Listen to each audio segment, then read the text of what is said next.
নাচ Parkinson, MS এবং মস্তিষ্কের আঘাতের মতো স্নায়বিক সমস্যা আক্রান্তদের জন্য উপকারী।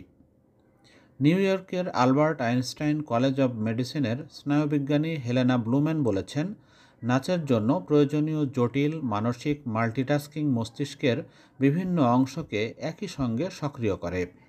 এতে মস্তিষ্কের বিভিন্ন অংশের মধ্যে স্নায়বিক সংযোগ শক্তিশালী হতে পারে।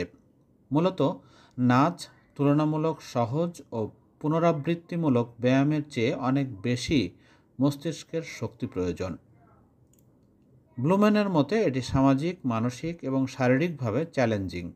যারা কখনো তাদের প্রিয় গানের সুরে নড়াচড়ার অপ্রতিরোধ্য আকাঙ্ক্ষা অনুভব করেছেন, তারা জানেন যে সঙ্গীত ও গতির সংমিশ্রণ, যা একজন গবেষকের ভাষায় দ্বৈত আনন্দ হিসেবে বর্ণিত, তা মনের চাপ দূর করতে এবং মেজাজ উন্নত করতে পারে।